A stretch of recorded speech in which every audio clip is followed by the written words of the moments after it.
Llega a viajar 245 días al año. 245 días al año. Sí. ¿Y ese ritmo, cuánto tiempo fue ese ritmo? Debo haber estado así fuerte por lo menos 4 años. 4 años. Pero yo te diría que para mí lo más terrible de un equipo es la falta de lealtad. Difícil a veces como tener un buen balanceo entre lo que son como el día a día de las cosas que tienen que ocuparte y estar mirando la estrategia.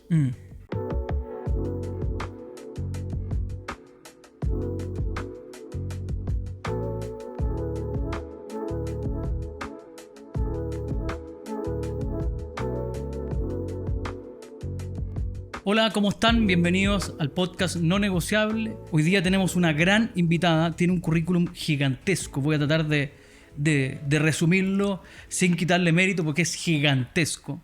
Janet Awad es ingeniera comercial de la Universidad de Chile.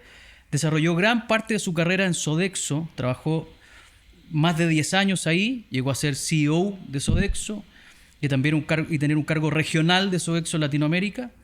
Y además fue la primera mujer vicepresidenta de la SOFOFA en Chile.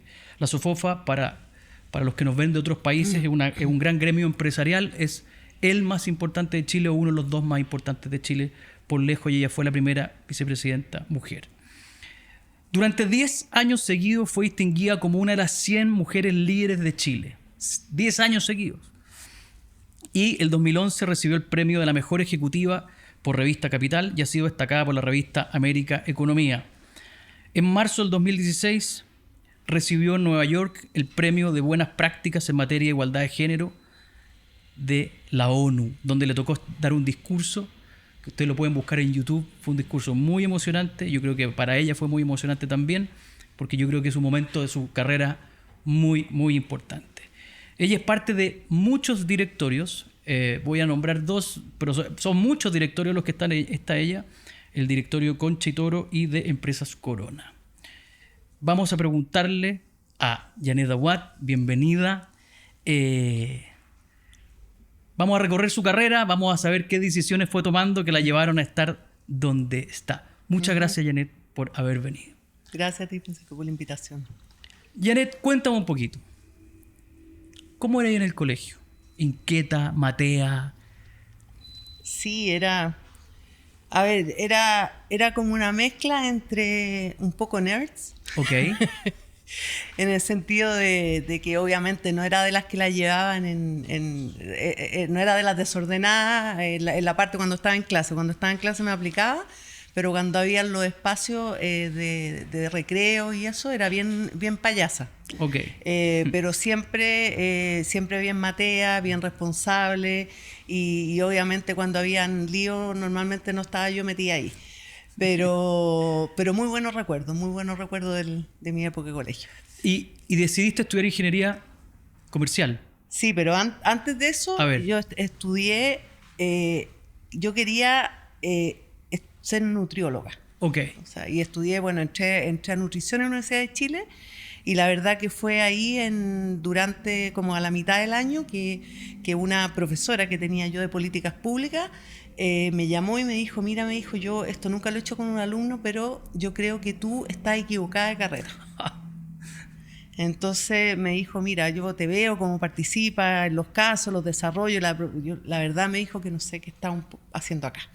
Así que ahí como que le empecé a dar vuelta y como a ser consciente cosas que no me gustaban. O sea, claramente las clases de anatomía y todo eso no las encontraba muy entretenidas. Y ahí como que hice un stop, congelé la carrera, me preparé porque era la prueba de aptitud en esa época. Sí. Eso es para que se sientan mis 57 años. Y ahí me acuerdo que se daba la prueba de historia, así que ahí empecé a prepararme para dar y dije, ya voy a estudiar ingeniería comercial porque empecé ahí uno más informada también, un poco más grande, se da cuenta que era una carrera como que mezclaba muy bien para mí la parte humanista con los números y no era tan árido como una ingeniería civil. Así que esa fue mi primera incursión en la universidad. Qué heavy que ese consejo de esa profesora, algunos podrán tomarlo como ofensivo y otros, como tú, quizás dijiste, a ver, miremos, por algo me lo dice, además quizás te lo dijo con cariño, me imagino. Sí. No, porque a veces también es como que, yo siempre digo, a veces tomo ese ejemplo porque uno a veces no se detiene a a transmitir a las personas cosas que te pueden cambiar el curso de tu vida personal o de tu vida profesional. Entonces yo creo que uno siempre tiene que... se perciben las cosas cuando vienen de buena intención, ¿me entiendes? Tú te das cuenta cuando un comentario es bien intencionado o no. Así que no, fue bien bonito. ¿Y te fue bien en la prueba de aptitud? Sí, me fue bien, para entrar a la universidad. Entré a la Universidad de Chile, así que ahí feliz. Era carrera de hombres en esa época, ¿o no? Sí, pero yo te diría que no como la ingeniería civil. Había, yo creo que un buen mix con mujeres. Y yo seguí, bueno, cuando te iba de la parte de economía, porque había una parte que se hacía un plan común, pero después uno elegía si iba por el área de economía o por el área de administración. Yo fui por el área de administración, que claramente había más mujeres que hombres, que en la parte de los economistas eran más hombres. Y bueno, así que ahí también tuve una época complicada rato, con universidades cerradas, Tomás y toda esa época, pero fue una buena elección haber ido a esa universidad, creo yo. ¿Y te fue bien? Sí, me fue bien. Habían obviamente cosas que, como todo en la vida, que uno tiene más habilidades que otras, algunos ramos que reprobé, como todos los seres humanos. También era bien estudiosa, trataba de hacer las cosas siempre bien. No me gusta tomar responsabilidades sin tratar de poner lo mejor de mí. Okay. Así que bien autoexigente también en ese sentido. Okay. Y terminaste la universidad, te titulaste, ¿y qué pasó? Terminé la universidad, me había casado cuando di mi examen de grado, yo ya estaba casada. ¿Con qué edad? Me casé a los 23 años. Okay. Que hoy día eso es muy joven. Sí. O sea, ahora lo miro en perspectiva y no me hubiera imaginado a mi hijo casado a esa edad, pero me casé a los 23 años y ya de pololeo como más de 4, casi 5 años, entonces yo ya veía que era el fin del mundo si no me casaba en ese minuto.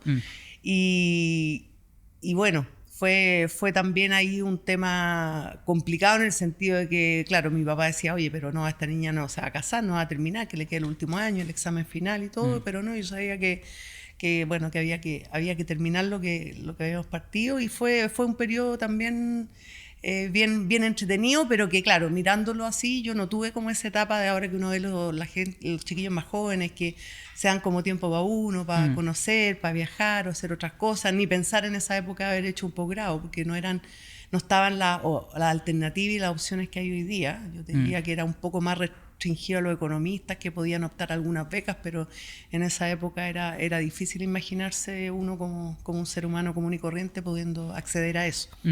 Así que no, empecé a trabajar luego. Después tuve mi primer trabajo, trabajé en un grupo de una empresa chilena del grupo Eblen, donde ellos tenían tenían Levi's, tenían la franquicia, y también dentro de eso tenían las camisas Van Heusen. ¿No te acuerdas de esa camisa? Sí.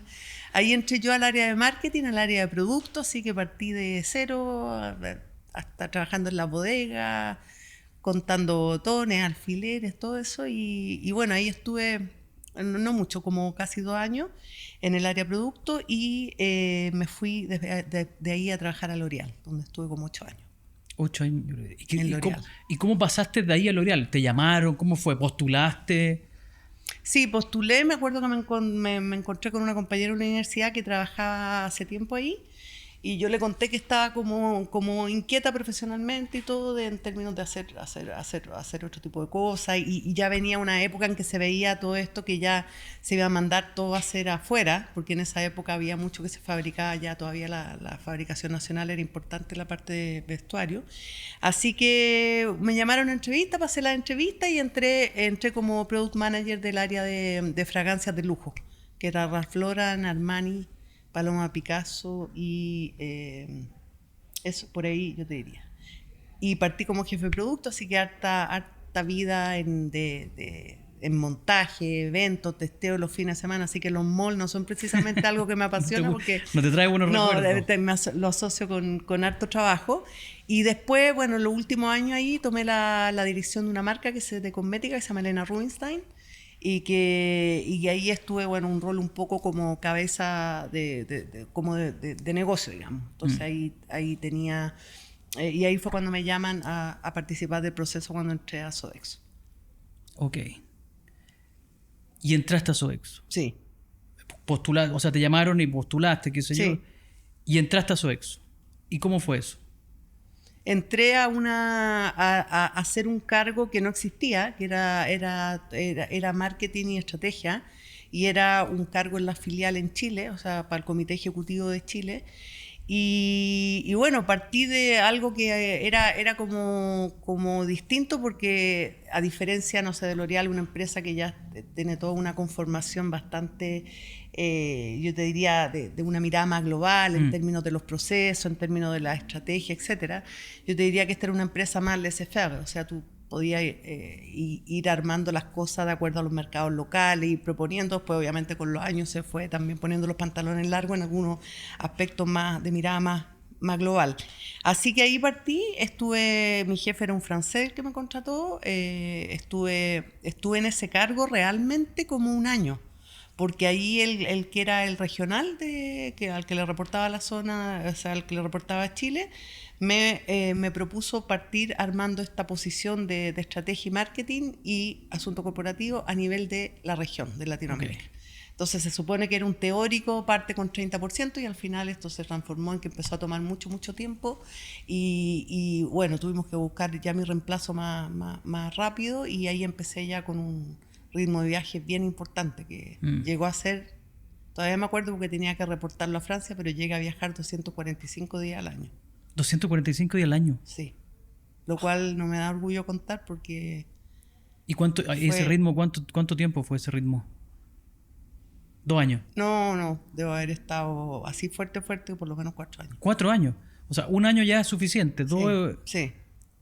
Sí, así que eso... ¿Y en tu casa te reclamaban? O sea, siempre estaba... Yo te diría que más fue a sacrificio individual que... O sea, obviamente la familia se resiente, o sea, es tonto que uno crea que no. Pero trataba siempre de estar, entonces los fines de semana, entonces claro, había lugares que iba a una reunión y no decía, estuviste en Dublín, pero yo en realidad terminó la reunión en el hotel y me vine flash para poder llegar a Santiago el sábado en la mañana. Entonces, ¿en qué año era eso? Quiero saber cómo era la tecnología en esa época. No, todavía no había, no, olvídate, no había, o sea, yo tenía permiso para hacer llamadas para mi hijo, pero era teléfono tradicional y no era nada más que eso. No había WhatsApp, nada. De hecho, ahora yo encuentro fantástico para hacer tareas y todo. Imagínate todo lo que yo hubiera podido solucionarme.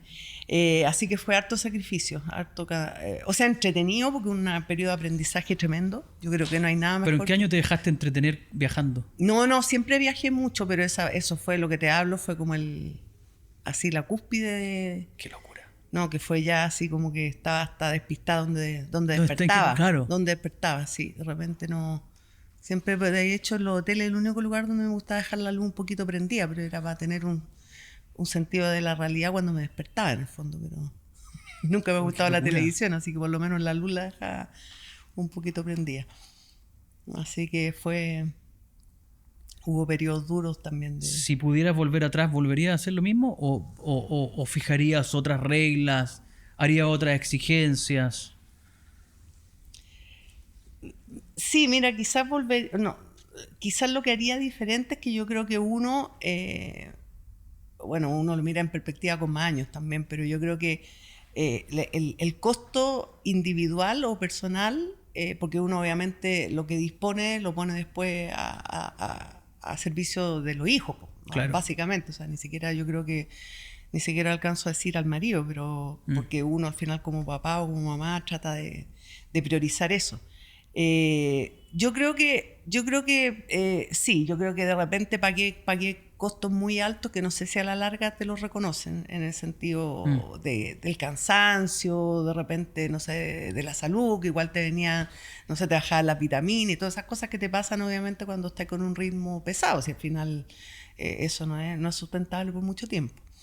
Así que, pero no, yo de la experiencia en general no me arrepiento, y siempre como mirando el tema de mi hijo, que obviamente que ellos son como distintos, son distintos porque tuvieron que enfrentar, o sea, primero empoderarlos para que tomaran algunas cosas, sus decisiones y que se movieran con más autonomía a lo mejor que el promedio en muchas cosas, a pesar que mi marido siempre estaba súper presente, mi red de apoyo, mis papás trabajaban, pero también mi mamá siempre estaba ahí, entonces la verdad que había ese apoyo, pero también yo los veo y yo creo que ellos tienen una mirada del mundo y cómo se plantean frente a los desafíos que son absolutamente fuera de la caja. Entonces yo creo que ahí está el retorno de todo. En mirarlo a ellos, que no miran, que no se conforman con el statu quo, que miran las cosas de otra manera, que han tenido la posibilidad de conocer el mundo.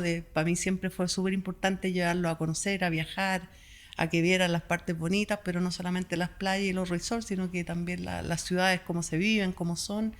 Y eso hoy día de mirarlos como ellos son y enfrentan su vida profesional, su vida personal, me llena de orgullo en realidad. Me llena de orgullo. Ok. Cuéntame el momento que llegaste a ser la CEO de Sodexo. ¿Cómo fue? Eso pasó, eso fue... Sí, fue como bien así loca como experiencia. La invitada anterior dijo lo mismo. Sí, fue así, sí. Claro. Sí, fue, bueno, yo ya llevaba en este cargo que te comentaba regional, que lo desempeñé como por 10 años, en marketing, estrategia y todo lo que es asunto corporativo.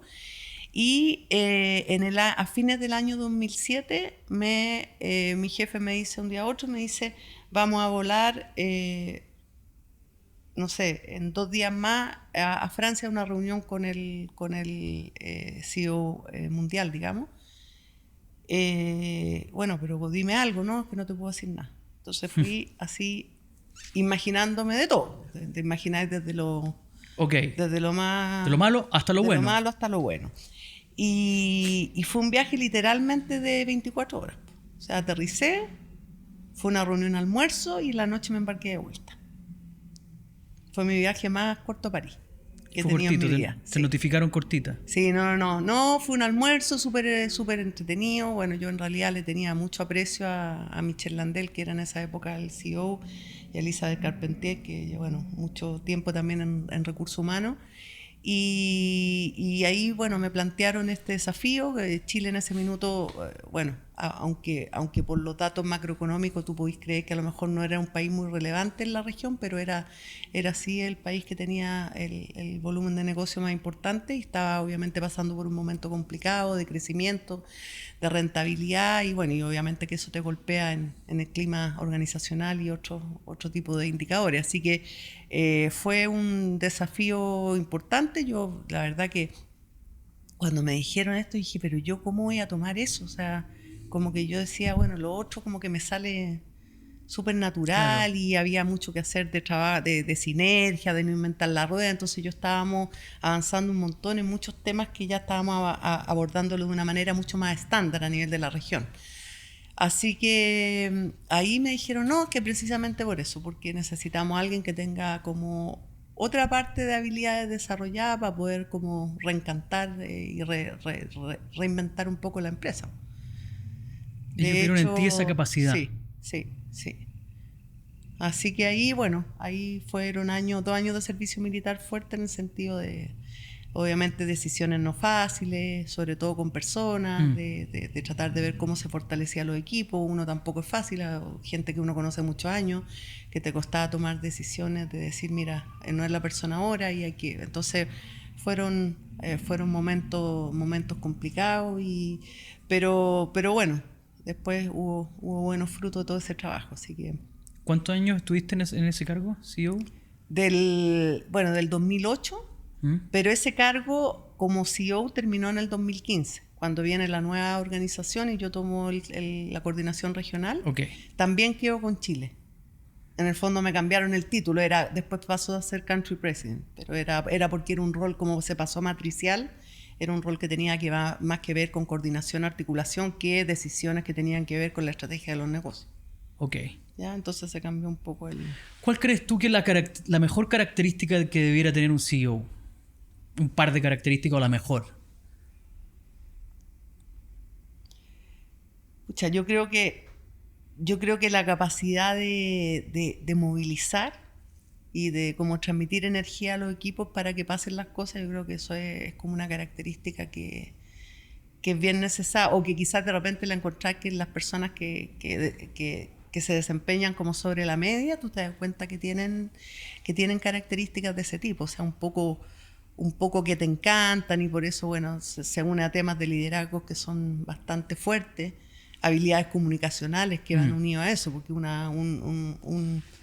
es bien loco a veces pensar que un líder o que un CEO que sea más que no sea un gestor de negocio, porque un gestor de negocio es más como en el ámbito de un administrador, por decirlo. Si realmente un líder, yo creo que el tema de movilizar, de motivar, de transmitir energía, sobre todo cuando las cosas no están bien, porque hacerlo bien cuando todo va bien es fácil, pero cuando no te acompañan los números, cuando está la economía deprimida, obviamente necesitáis ocupar otro tipo de herramientas. Entonces yo creo que esa es una característica importante y yo creo que después quizá la resiliencia, sí, absolutamente. Una pregunta que se ha dado mucho en este podcast.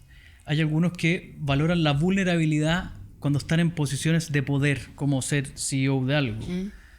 ¿Qué me puedes decir de la vulnerabilidad? De transmitirle vulnerabilidad a tu equipo, contarle que estás con dudas o no. Sí, es que yo la veo yo con el vaso medio lleno, como mi enfoque a la vulnerabilidad es más de una actitud, de un acto de humildad. O sea, yo creo que cuando uno en todo lo que haga, no solamente como CEO, sino que en todo, es súper importante tener un buen nivel de autoconocimiento, autocrítica y decir, ¿sabes qué? Estas cosas, yo no soy buena para esto. O no tengo habilidades, o no lo entiendo bien, etc. Y eso, yo creo que ahí hay confusión a veces de demostrar que la falta de conocimiento de algo o de competencias, claramente se asocian a una debilidad, ¿no es cierto? A un liderazgo un poco más flaco. Yo creo que al contrario, yo creo que la gente valora eso. Y bueno, y sobre todo yo creo que Chile es un país que como muy de repente de la gente de como demostrar de que no sabe algo, es como que esto me va a bajar los puntos. Yo creo que al contrario, creo que en general las personas valoran mucho cuando uno dice, mira, ¿sabes qué más esto? Yo no entiendo bien, ayúdame, o mira, pongamos una área que no existía porque a lo mejor la otra persona no lo veía como de valor, pero para mí es un complemento importante. Entonces yo creo que más que la vulnerabilidad, yo lo traduzco, digamos, en la humildad tener la humildad de conocerse y de pedir ayuda cuando uno necesita. Qué difícil hacer eso. O sea, encuentro el valor en hacerlo, pero es difícil por ese temor que tú dices. No sé si es cultural de Latinoamérica, no sé, de parecer infalible. Tú dices que es más chileno. Pero quizás un poco más marcado acá que en otros países. Pero ¿sabes lo que pasa? Que eso tiene una directa relación con quizás con el ego y quizás con la seguridad. Yo creo que obviamente ninguno somos infalibles, ¿ya? Pero yo creo que en general el nivel de inseguridad de las personas es lo que mata muchas cosas. Entonces, claro, es demostrar o decir o pedir o mostrar como algo que no te maneja, es como... Pero la verdad que la gente lo valora. Yo creo que en el paso de los años, y todavía, porque yo todavía, imagínate, ahora en mi nueva etapa de director he tenido que aprender un montón de cosas que no funciona como funciona la gestión de un negocio ahí desde adentro. He tenido que aprender cosas, he tenido que meterme en temas de regulación, entender mejor temas de compliance, de auditoría, de muchas cosas que obviamente que uno las veía, pero de un foco y de una mirada distinta. Un poquito para explicarle a la gente que nos ve y nos escucha.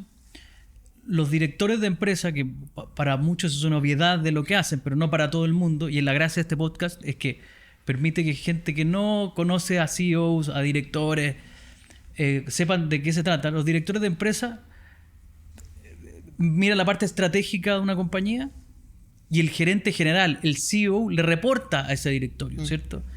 Yo tengo varios amigos que son CEO y cuando tienen directorio se les aprieta la guata. Dicen, tengo directorio esta semana y lo tiene el jueves y el lunes prepara todo, full preparando y arreglando desde el contenido hasta cómo va a ser la presentación. y Janet lo que hace es estar en muchos de esos directorios. Entonces, tiene la mirada del CEO, porque ella lo fue mucho tiempo, y además tiene la mirada de ser directora en distintas compañías.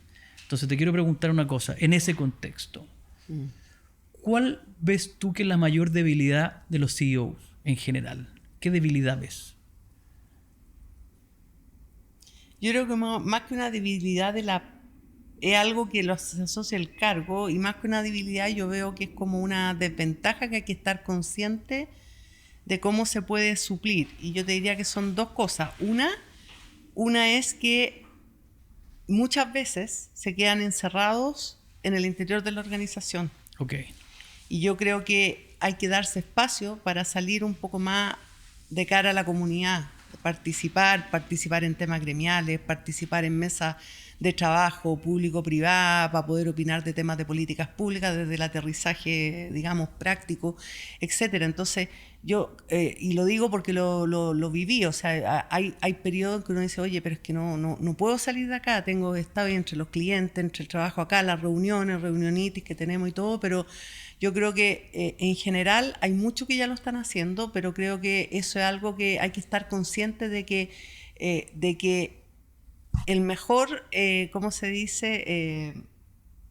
Engagement que uno puede lograr es cuando es capaz de trascender y un poco tocar, ¿no es cierto?, de alguna manera a la comunidad donde estás presente con tus negocios. Y en ese sentido creo que ese es un consejo. Y lo otro, que no es una debilidad, yo creo que algo que lo trae el cargo es que hay que tratar de buscar espacios de confianza, de discusión, porque es muy solitario.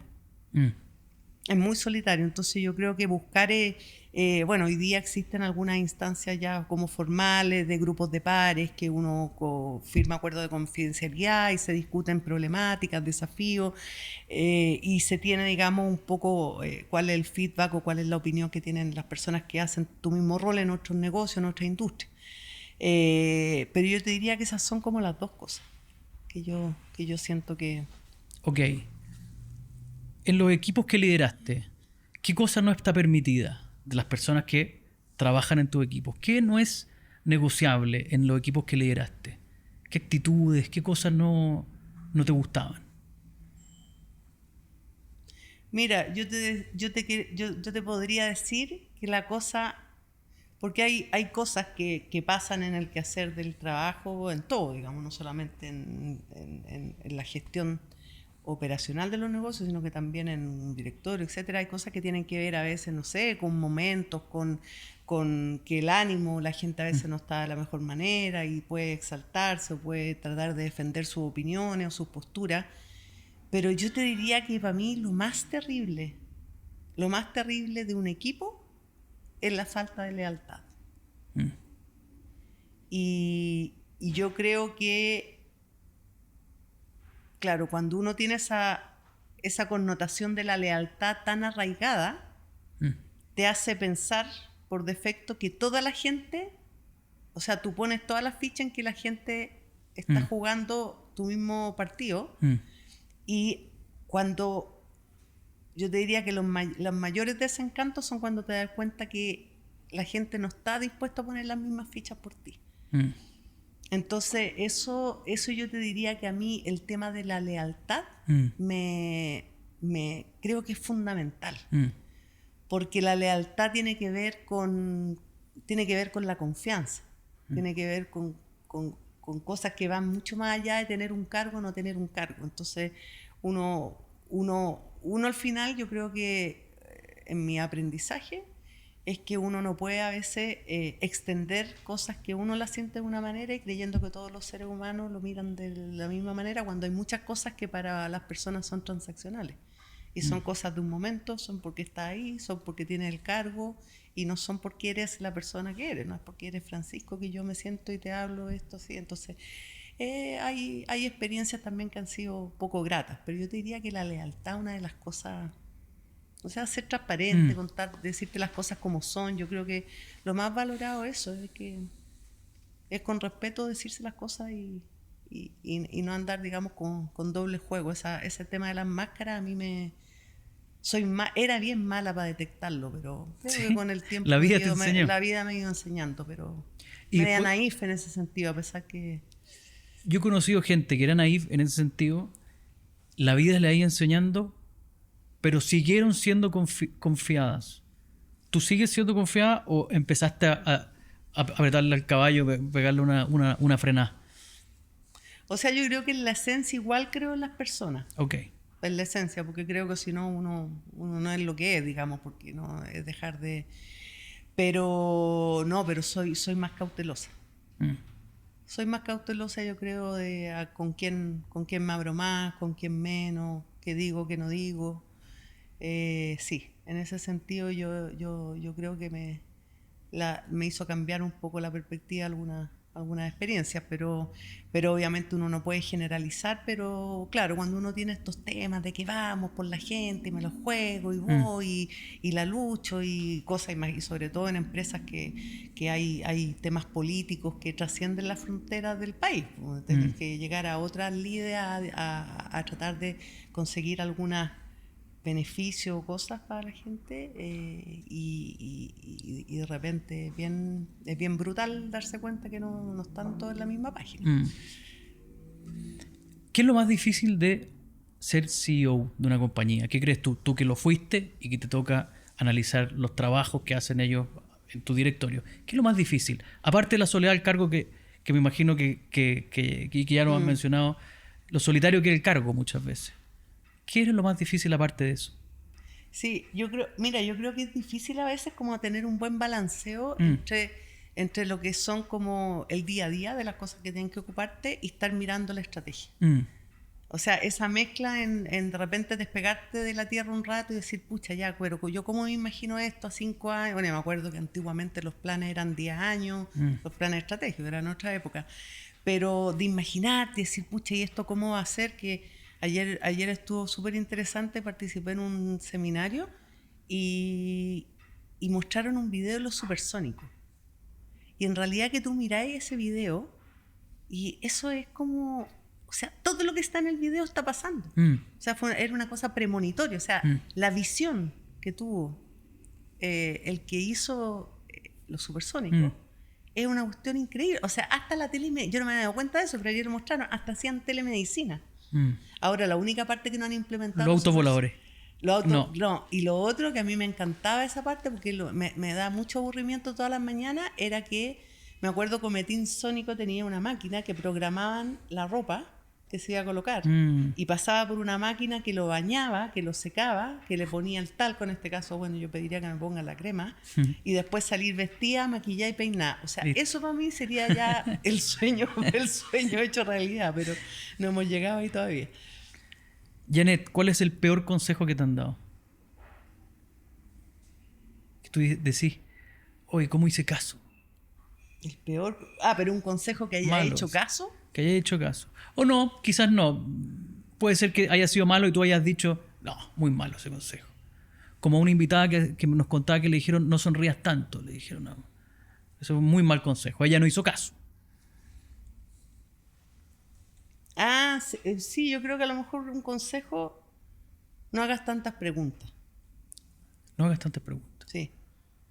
Pero yo creo que eso quizás se amarra con lo que hablábamos antes del tema de la humildad, porque en el fondo cuando tú haces preguntas para aclarar cosas, estás demostrando que de alguna manera no lo entendiste bien o que era un área en que tú no te manejas, entonces necesitas tener un input más detallado. Sí, eso Bueno, y todavía quizás pasará, porque claramente cuando uno, digamos, cosas de la esencia que obviamente uno va poliendo con los años y no será tan apasionado, no era tampoco como la niñita del curso que está todo el tiempo con la mano arriba, pero obviamente cuando era necesario hacer preguntas, a mí no me importaba en el contexto que fuera. Y lo hacía con tal de quedarme con la claridad de... Fíjate que sin quererlo, y para ti la lealtad es un valor súper importante. Hacer preguntas, a mí me toca hacer muchas veces cursos, yo ya llevo muchos años haciéndolo, entonces ya sé cuando una pregunta es con el objetivo de encontrar la verdad o cuando la pregunta está hecha para lucirse conmigo o con los compañeros de la empresa, por ejemplo, que puedo hacer un curso en una empresa ya lo puedo distinguir, ¿vale? Y mira cómo lo empalmo con la lealtad, que para mí la lealtad es un valor intransable. O sea, la lealtad tiene que ver con la justicia, tiene que ver con un montón de cosas. Sí.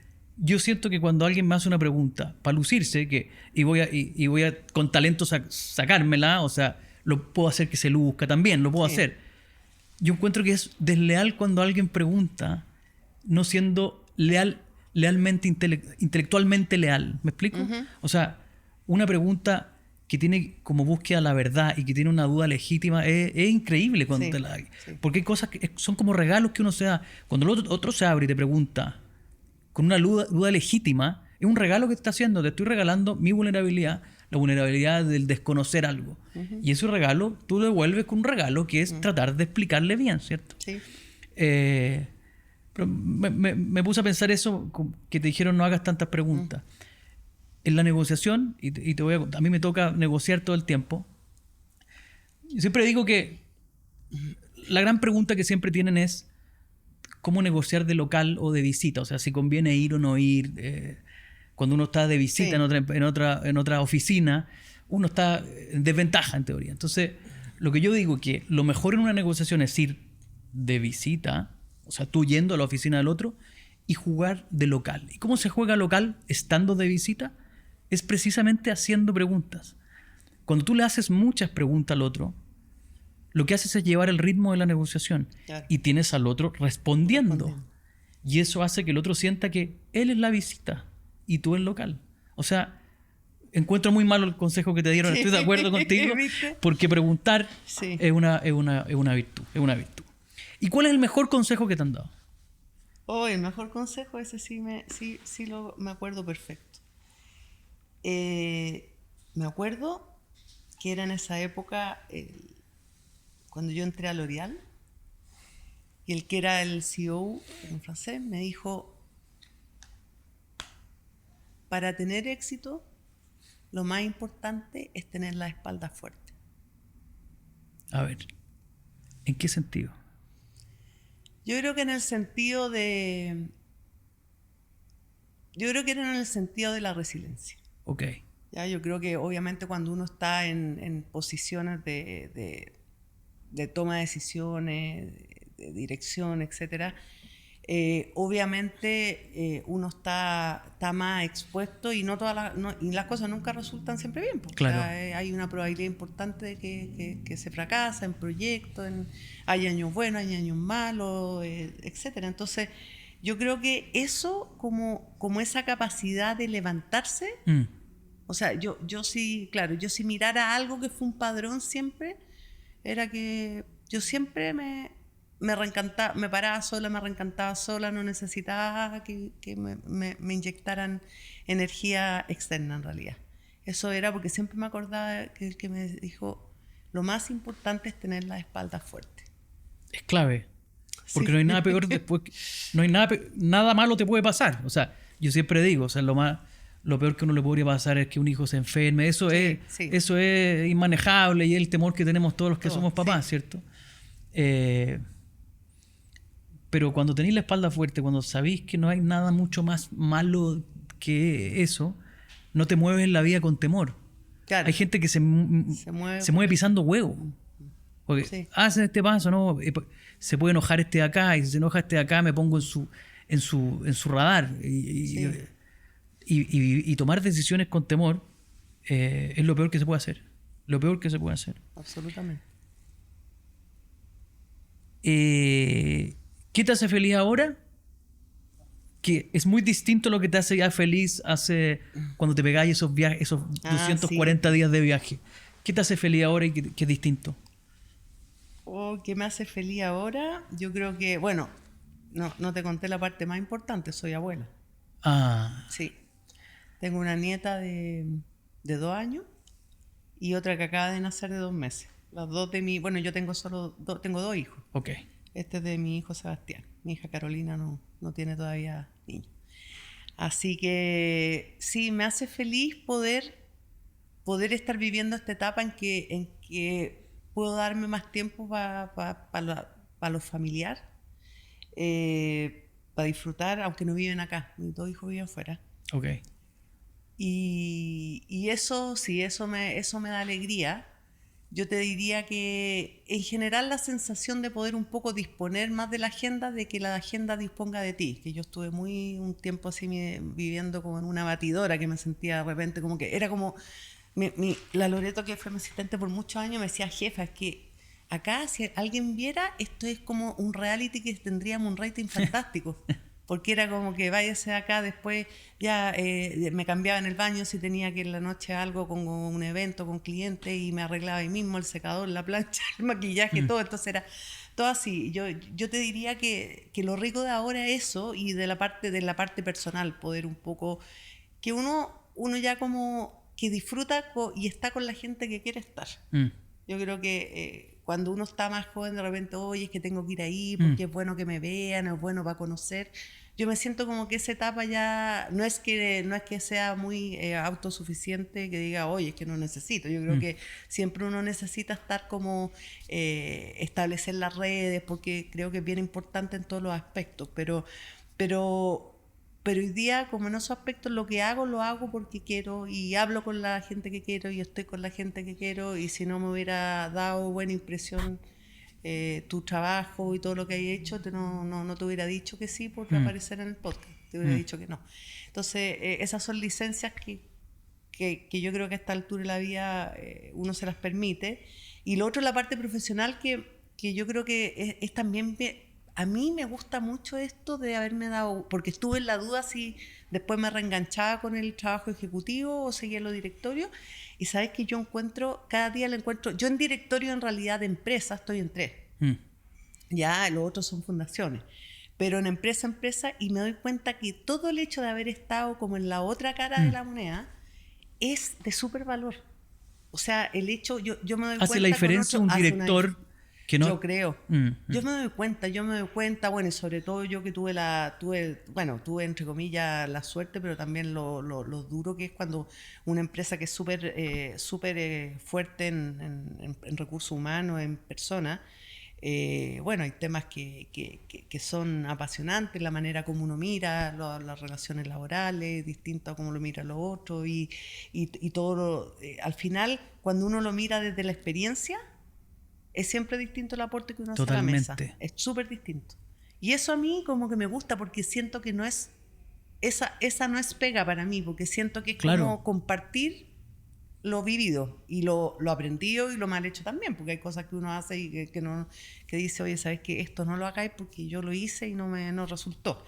Entonces en ese aspecto es como súper, y teniendo la otra parte, que es complementarte con muchas cosas que uno también tiene que estar estudiando, aprendiendo y eso. Yo he escuchado comentarios, porque me toca estar en distintos lugares y rubros.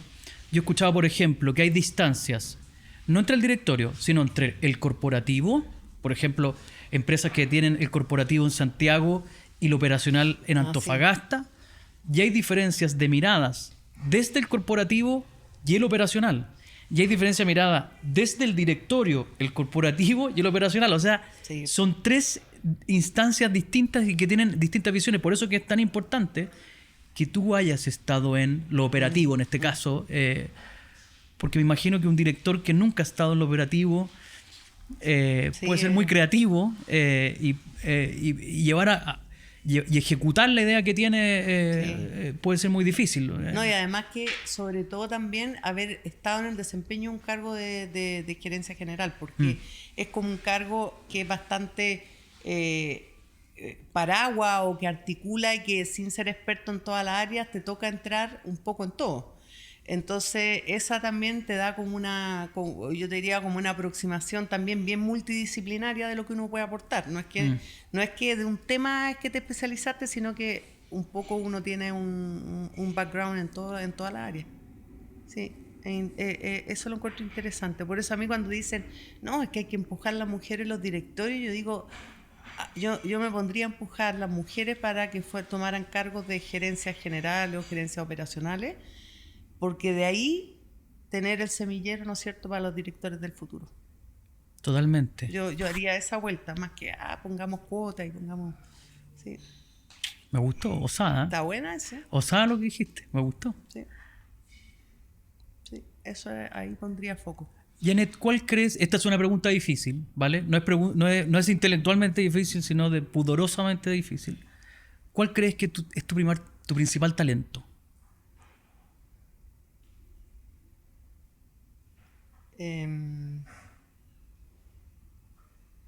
Yo creo que tengo buena capacidad particular para conectar, no tiene que ver quizás con las relaciones humanas, con las personas, con buscar lo que tiene uno, lo que falta otro, ponerlo en contacto. O sea, yo creo que el tema de redes, de articular y todo eso a mí como me entretiene en realidad. No sé si te diría que es algo fácil, pero me sale de manera natural. Yo diría que eso es algo que me... Sí, yo diría que me caracteriza eso. ¿Y eso te llevó a estar donde estás? Yo creo que es una característica que quizá era bien valorada, obviamente, para los cargos que tenía que desempeñar. Pero yo creo que siempre es una mezcla de cosas. Porque detrás de esto, a diferencia de lo que mucha gente te pregunta, uno no lo planea. O sea, y quizá a veces en ese sentido me atrevo a decir que las cabezas del hombre y la mujer es un poco distintas en ese aspecto, porque para uno el tema del trabajo es como, en el rol de que te toca de género, digamos, es como entre comillas más secundario. Entonces yo nunca me tracé, como que dije así, como que un día alguien me preguntó, pero tú te sentaste así como que hiciste un plan de desarrollo, y nunca, o sea, yo no es que me senté y decía, no, es que mi próximo paso va a ser tomar la gerencia de ¿Nunca lo pensaste? No, nunca. Yo siempre en lo que hacía, lo hacía apasionadamente. Todavía lo hago apasionadamente. Yo soy directora y por lo tanto no soy del payroll de la nómina, digamos, no soy como un empleado contratado por la empresa, pero yo de los directorios donde estoy me siento parte de la empresa. Yo siempre lo que hago, lo hago así como, no sé cómo dicen, a morir los cabros, así, sí. Así con todo. Entonces, eso yo creo que tenía la ventaja de que me la jugaba y obviamente yo creo que cuando uno, en cualquier orden de cosas, tú ves que alguien está haciendo las cosas comprometido y jugándosela con todo, pucha, tú de repente decís, bueno, le voy a dar oportunidad de nuevas cosas, y siempre hay riesgo, porque obviamente eso siempre existe, pero jugársela. Yo creo que eso, yo creo que eso, y además que otra característica también era como que los desafíos, no era que yo sintiera que yo me las podía con todo, sino que yo decía, bueno, pero es que ¿qué es lo más malo que va a pasar? O sea, no había nada que iba a cambiar mucho. O sea, si yo lo tomaba de manera consciente y era capaz de darme cuenta qué necesitaba de complemento para poder avanzar, listo. Entonces es como que no sentía que habían cosas imposibles en ese aspecto. Sentía que todo tenía un manejo terrenal. Entonces, claro, hay una mezcla, pero yo te diría que sí, que yo creo que uno cómo se enfrenta al trabajo es distinto cuando va y decís, ya, listo, hago esto, y en el fondo, listo, cumplo mi horario, hago esto, y no más allá. Si tengo una idea, ¿para qué la voy a dar? Total, la va a tomar otro, y decir que es de él. Cosas que han pasado, todos no han pasado de repente. Pero cuando miráis en otra perspectiva, yo creo que sí. Yo nunca sentí que el trabajo era una obligación. Yo me entretenía trabajando. Me entretengo trabajando todavía. Y por eso, a pesar que estoy pensionada, no he hecho uso de mi pensión. Ese fue un paréntesis, pero... Oye, Janet, una pregunta que se pueden estar haciendo la gente que nos ve y nos escucha. Porque en general la gente no tiene acceso a conversaciones con CEOs y con directores y directoras de compañía. Esta es una pregunta no difícil, o quizás sí. Quizás es difícil hacerla, expresarla. ¿Cómo alguien puede ser visto? ¿Cómo uno puede mostrarse a un CEO de una empresa o a un directorio de una empresa? O sea, ¿qué hace que alguien como ustedes, no digo que sean una especie distinta de ser humano, no, pero cómo alguien de ustedes dicen, este sí, este es bueno, o esta es muy buena? ¿Qué ven? Sí. ¿O tú qué ves? Sí, una muy buena pregunta, porque yo creo que eso es lo que, cuando a veces se analizan las personas por qué no avanzan en una organización, Fíjate que hay un aspecto más que todos estos temas de barrera, autoinfligir, toda esa historia que está puesta y que la literatura también lo avala, es realmente un tema de hacerte visible. Ok. Y yo creo que en ese aspecto el hombre por naturaleza es mucho más de conectar con sus pares, de hacer redes, que las mujeres. Y puede tener que ver con que siempre anda corriendo, que vaya a hacer otra cosa, entonces no te da el tiempo para hacer. Y el tema de hacerse visible tiene que ver un poco con... Yo creo que tiene que ver también con atreverse, con tener coraje. De repente, no sé, oye, pucha, uno a veces está en una reunión y dice, oye, vamos a hacer esto, ¿a quién le gustaría liderar este proyecto? Y hay gente que dice, pero ¿para qué me voy a meter? O sea, la mirada, el vaso, ¿para qué me voy a meter en un cacho más con esta responsabilidad? Y pucha, de repente sí, no, ya, yo lo voy a tomar. Pero pucha, necesito la ayuda de esto. Podía hacer un disclosure, pero en el fondo tomarlo. De repente, la gente cuando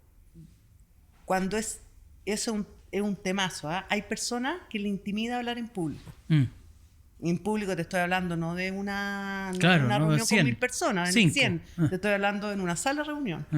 Entonces, yo creo que eso hay que trabajarlo porque es clave poder comunicar. Porque yo cuando veo a la gente, cuando la gente se está expresando, cuando te está presentando algo que es de su área, de expertise, y que se maneja, que uno le puede hacer preguntas, o sea, ¿qué mejor espacio que ese? Y yo creo que lo otro también es con los espacios que son sociales en las organizaciones, yo creo que uno también tiene que tratar de aprovecharlo. Okay. Y a veces digo sociales, pues hasta en un seminario, un coffee break, es un momento social que uno tiene que aprovechar. Y mucha gente dice, oye, no, es que me voy a quedar retrapando los correos que me han llegado mientras estamos en el seminario. No sé si me entendí. Yo creo que es importante ser consciente de que necesitas visibilizarte. Okay. Y yo ahí quizás diría que le cuesta un poco más a la mujer que al hombre. Okay. Porque al final si te ven, pucha, dice, claro, ahí está, ¿cachai? O sea, oye, mira esta persona, oye, y de repente no te acordás del nombre, pero dice, mira, oye, ¿te acuerdas de esta persona que presentó este proyecto que era súper interesante? Y te vas informando y obviamente uno después ya se documenta y ahí salen las oportunidades. Ok, y una última pregunta, Janet. Sí. ¿Qué para ti no es negociable?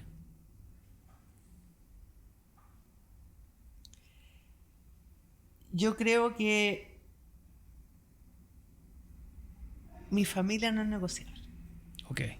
O sea, yo a pesar de todo la loca vida que tuve en momentos de trabajo, de hecho a veces el L'Oreal, yo me acuerdo que no existía, había fax, entonces había que dejar mandar las cosas en la noche porque llegaban al otro día a la casa matriz. Yo iba, mis niños eran chicos, les daba comida, los bañábamos, los acostábamos y yo me volvía a la oficina. Porque no podía trabajar, no existía la historia del remoto.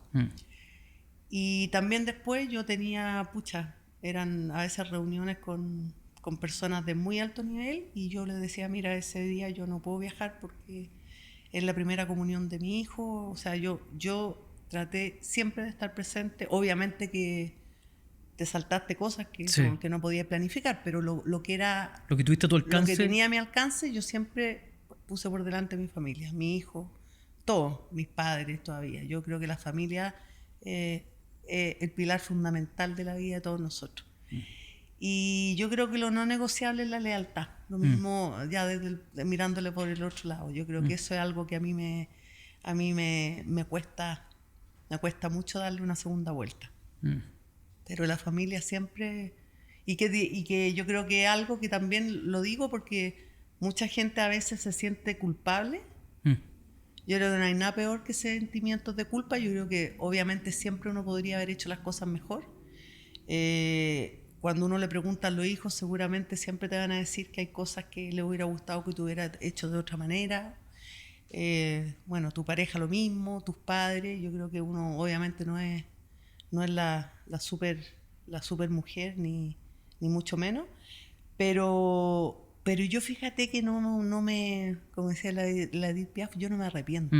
Yo creo que jugársela por las cosas que uno lo mueven, por lo que te hace feliz, al final eso uno lo trasciende, digamos, a la gente que tú quieres, a la gente que está cerca tuyo.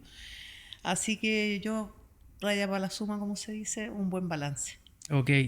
Janet, muchas gracias por haber venido a este podcast. Te agradezco toda la información y toda tu vivencia. Le agradezco a los que nos escucharon, nos vieron y estoy seguro que esta conversación con Janet les va a servir mucho en las decisiones que están tomando hoy día en su vida profesional. Así que muchas gracias, Janet. Muchas gracias. Mucho Muchas éxito. gracias a ti. Y usted que esté muy bien. Gracias. Chao, chao.